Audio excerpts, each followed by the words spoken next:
Ladies and gentlemen, we have made it to the end of another week on the Podcast Daily. It's a Freaky Friday. It's a frying day. We're going to break down. That was not good. All right, I'll see you guys. He wants me to do these puns all the time. He's the one who did it. That was not your best. Hey, that's okay. We'll get back. We'll get better. Sometimes you got to take your shot and you miss. That's Bill Landis, Jeremy Birmingham. And I am really bad at this. And I'm Austin Ward. But we heard from the Ohio State coach on Thursday. And after we got into the observations on snap judgments, we didn't really talk about his press conference much, where we almost heard the name of the starting quarterback, but not quite. Yeah, I mean, again, I don't know that anything is happening that is unexpected at this point. We have all believed that Will Howard was brought in to be the starter. Ryan Day was asked, when he watched Will Howard, what is it that he liked about him? What is it he saw that, made him think that that's the guy he could go after? Stephen Means from Cleveland.com asked, what did you see? And Ryan Day is now seeing those things on the field that he saw on film. The accuracy with the football, the ability to make the right decisions, the ability to extend plays with his legs. Bill, you asked a question that sent Ryan off on a little bit of a tangent about what it takes to be elusive in the pocket and how different it is for guys to be able to do that versus guys who maybe panic in the pocket. If there's one thing that I see different just watching the quarterbacks, it is that. Will Howard does not have any sense of panic at all. And I'm not saying Devin Brown panics in the pocket. I'm saying that there is a different level of comfort for Will Howard than there is Devin Brown. And that does matter. In an offense where Will Howard's words on Wednesday, where I don't have to be a superhero, I don't have, he has to just make sure the play lasts long enough for any one of these myriad weapons to get open. I was talking to Seth McLaughlin's father on Thursday during practice, and he was talking about Caleb Downs telling Seth that that this offense is impossible for this defense to figure out because they do so many different things, and you need a guy that can do all of the things. And Will Howard can do all of the things, and so him separating is not a surprise. I think, they got Will Howard as a fifth-year transfer from Kansas State. That alone is probably enough information if you're just that guy's going to be the starting quarterback. But if you want a football reason, it's everything that you just said, right? And none of it is surprising. And I think a lot of it is just experience. It's not meant as an indictment on anyone else in the room. Just that Will has played a lot of football, and basically no one else in the room has. Devin Brown, for as long as he's been here, has not played a ton. Lincoln Keen-Holtz is a redshirt freshman who has not played a ton, and the rest of the room is freshmen who haven't played at all, right? So it just makes sense. You want that guy as your trigger man, and it's not merely a default thing because Will has skills that I think this offense is really going to tap into. His movement ability is one of them, but I really think the most important thing is just the pocket presence, to not get phased by the rush coming at you. And he's a bigger guy, so that helps him when he's trying to do that. And I did ask Ryan Day about that, and he did go off what I thought was a really interesting tangent about guys in the past and how they've done that. He said they basically had to tell Justin Fields he wasn't allowed to scramble as a freshman because they were trying to instill that in him. C.J. Stroud had it. Which we all noted back at the time. Yeah. It's almost like they were telling him not to do it. Yeah, C.J. Stroud had it because he played behind a trash offensive line in high school and had to develop that pocket presence and standing in there tall and delivering the football. And Will Howard, I don't know where he picked it up. It'd be interesting to ask him about that the next time we talk to him. But I think he has it too. And yes, there are holes you can poke into his game. There are holes you can poke into the game of every quarterback that's in this room. There is not a C.J. Stroud on this roster. It's okay, but Will is checking a lot of boxes for what this team needs. There was a sequence of plays in the red zone on Thursday that I think hits at what Berm is talking about with Will Howard and the ability to do a lot of different things, and then putting that into a Chip Kelly, Ryan Day offense.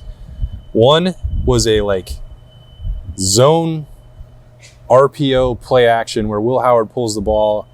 The offensive line is going one way and Emeka Egbuka is going the other. Will Howard pulls the ball. He's got an easy completion out in the flat. I don't know who in the world is going to ever stop that play when there are multiple options to run it and Emeka Egbuka open as an outlet in the passing attack.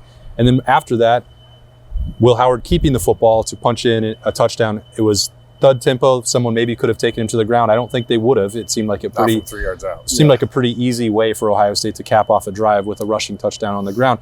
And by no means would I suggest that Devin Brown cannot do that, or that Lincoln Keen-Holtz could not do that, or maybe even if it got to that point that Julian Sayin and Aaron Nolan couldn't operate those exact same plays that I talked about, but they looked a little bit different to me when Will Howard was running them. And it's important to just put a bow on this quarterback talk. Like, it's not just because Will Howard's played more football. Like, he's also pretty freaking talented. He's running 20 and has improved himself. Right, he's running 23 miles an hour. Ryan Day said he's down to 2% body fat. Is that what he said? No, he changed lost his 2%. composition. Good Lord, I was going to say that was crazy. Yeah. But like, he's done the work. It's not like he got here and just sat back and waited for the job to be given to him. He's done the work. He's the guy. We all took note of it at the second practice. We were out here a week ago on Friday. He went down the line before the practice and shook hands with everybody in the crowd and those are the little things. And then after practice, I saw on Twitter that day that he was the last person out here signing autographs. Like, he understands what is being required of him as the quarterback at Ohio State. And for a kid from Downingtown, Pennsylvania, who went to Kansas State, like, there had to be a moment when the question legitimately needed to be asked, like, is this going to be too big for him? And it clearly is not. Doesn't seem like it. So. Yeah, I think he understands. Watch the interview with him from Wednesday. Like, that's a kid who gets it. I think he understands the assignment. All right, that's the quarterbacks. What else did Ryan say on Thursday, Bill, that caught your ear? I think the offensive line timeline is probably getting pushed a little deeper into camp based off of this illness that they're working through. As we said on Snap Judgments, it was a little bit of a mess during Thursday's practice. And one of the guys who's in the right guard competition, Carson Hinsman, has now missed 2 practices. So they need to get him back on the field, I think, to make sure that they're making the best decision about that. You asked Austin if the timeline is complicated at all, and Ryan Day said no, but if it lasts 2 more days, then yes, it's going to be. So I don't know how they're going to get through the scrimmage on Saturday. That could end up being pretty difficult. If they can get sort of a full boat back by early next week, then I think they're fine. But I don't think, as we stand here today, that right guard and quarterback are going to happen on the same timeline. I think we might. It just can't, right? Yeah, you also don't need to announce who your right guard is. No, but you want to pare it down and make sure the 5 are getting all the reps together, right? So and it's fine if they don't. What if I told you that's already happening with the right guard? That's going to be the starter anyway. He's already getting all the first team reps.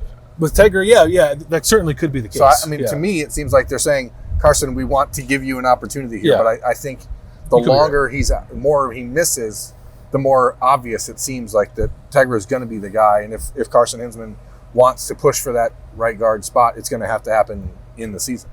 I'm inclined to agree with you, but the way that Ryan Day has talked about Carson Hinsman, and then the strength staff takes it one step further and they name him an Iron Buckeye. I don't think they're doing that for no reason. I think it's certainly in front of him to be able to be the guy. I just think that the way it's playing out, No, I agree with you, and I think that's what I mean by complication of the timeline. I think that they would have Ohio State, Ryan Day, if you had given them truth serum and said, "Yeah, we'd like to have a depth chart for a team that is this talented and with this many returning players by the end of that scrimmage." What's that going to be? The 10th? Let's have that all nailed down, and that's frankly not possible. I do think.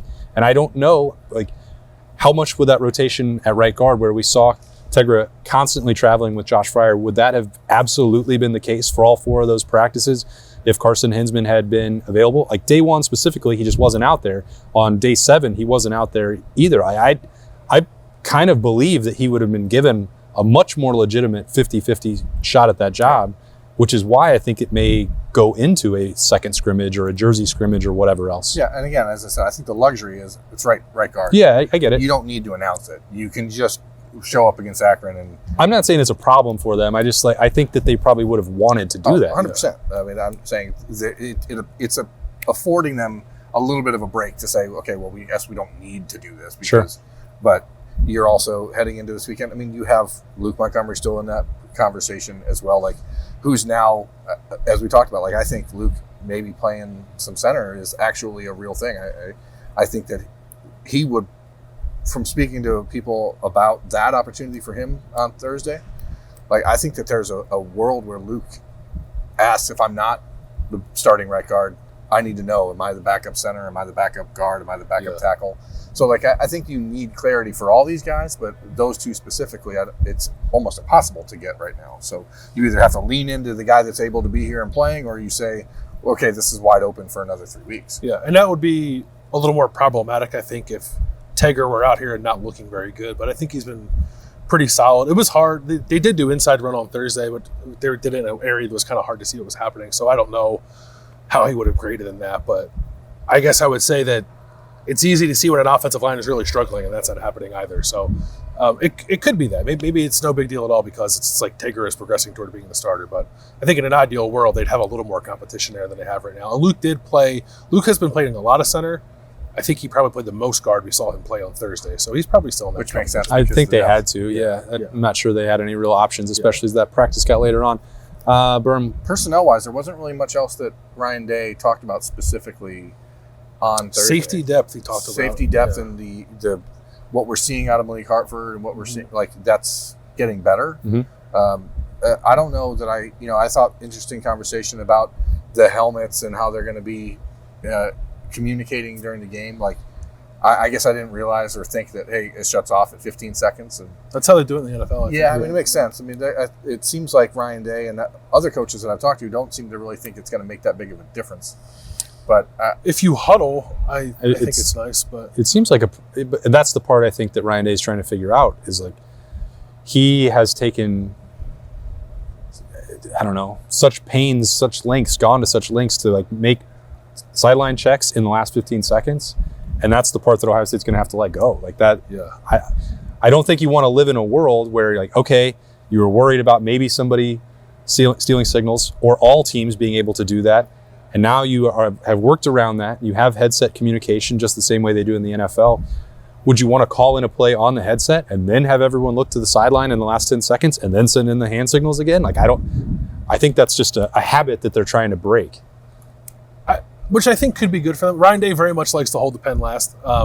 It suited him well, but there have been times where I felt like you kind of maybe thought a little too much about that one there. So maybe there's something in those 15 seconds that could be a little freeing. Also, Ryan Day's not calling the play, so what's it matter? Sure, Chip yeah. Kelly but that's still a discussion that didn't get brought up on Thursday in his presser, but there still has not been a decision made on where Chip Kelly's going to be game day, like if he's going to be upstairs or on the field. They are now allowed to use, like, tablets on the sideline and go over stuff, so I think, like, there's an advantage to having Chip down there and being able to talk through what he's just shown someone on a tablet, where they wouldn't be able to do that if he's upstairs. So I think there's imagine the benefit too of the offensive coordinator being able to dedicate all of his time to that on the sideline and not also being the head coach. Huh. Wow, it's great. What an interesting bonus. Yeah, it's nice. There was some more personnel talk about the tight ends. I figure we just are always going to leave that to you. Okay. Well, I thought it was interesting because You're the tight end guy. that was the first time there's ever been, like, a hint or a suggestion or an indication that Ohio State right now views Will Kazmarek and G. Scott up here for 11 and 12, and that there may be a gap between those two and Jelani Thurman, as well as bringing along Bennett Christian and Patrick Gerd. They talked, Ryan Day talked about how, sort of what Bill and I have been hinting for several months, that, like, the collective group is going to have to fill. They don't have a Cade Stover to do every single thing for the tight end position. But Jelani's made in every practice we've seen, at least one really nice play as a receiving threat. I don't know how he's grading out as a blocker.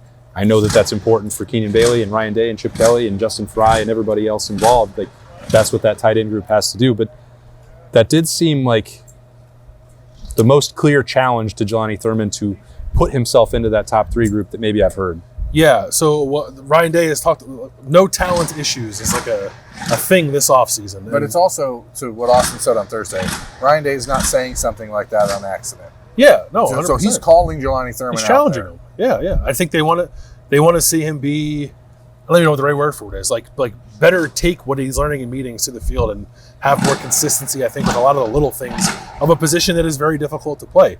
We know he can run routes and catch passes. He scored 2 touchdowns on Thursday. Again, I think it's okay. I think it's okay to just let him do that as he figures out the other stuff. But I also understand, like, you got to be about your business. You got to handle everything to get on the field here. There's a lot of competition. There's a lot of really talented players. So it's a delicate balance there. And it seems like Jelani is probably in a better spot now than he was in the spring and certainly where he was last year, but they're still looking to see more. Do you guys feel a philosophical shift for Ryan Day when it comes to what he said about the tight ends was the same as what James Laurinaitis has said about the linebackers? We're going to have a line. If you can play, you're going to play. If you can't play, you're not. So it seems like he's saying, Jelani Thurman, we want you to play, but make us play you. Make us play you, because do the little things. It seems like, I mean, if you watch Jelani body language-wise, it is easy to see that he may not be quite as like personally invested as the other guys when he's not on the field, when he's not in the rep. It is easy to see. When you're talking about no talent issues, Ryan Day brought up, discipline. And is he able to? Is he going to do all the little things? And if he wants to be on the field and he's good enough to play tight end at Ohio State, and as Bill said, like, you could just put him out there and say, go score touchdowns. That's okay. Like you can have guys who just score touchdowns. That's probably a bad precedent. Yeah. So like I do think it's the right way to challenge someone and say, hey, we know you can do this, so show it. Yeah. Yeah, there weren't, as you said, Berm, not a lot of other specific players and personnel packages brought up. Got talked about. Jeremiah was, there was more conversation about that because he earned an Iron Buckeye tribute as a true freshman, which I don't remember ever happening. Brandon Ennis came up again as people noticing the shiftiness and asking about that and where they feel it. You talked about that on Thursday on Snap Judgments, Berm, about the top 4, what that means, and who would be number 5. And Ryan Day did say, like, wide receiver depth is an issue and something that they're He said something that I never would have imagined anyone ever saying here, which is that the depth in the secondary is better than the depth at receiver, which is like true, obviously, and actually probably not a bad thing, but it's a the turntables. It's a 180 from where we were. Yeah, that's pretty wild. We briefly mentioned this about Davison Igbinosun and Jeremiah Smith getting after it. There was another bit of fisticuffs in addition to some of the trash talking. I think you're seeing some of the chippiness emerge at this part of camp, and I couldn't tell if he liked or disliked it. It felt like to me, I'm curious what you guys thought with his response. Spencer Holbrook asked about that specifically in the press conference on Thursday. I thought initially he recoiled and was like, I don't like this.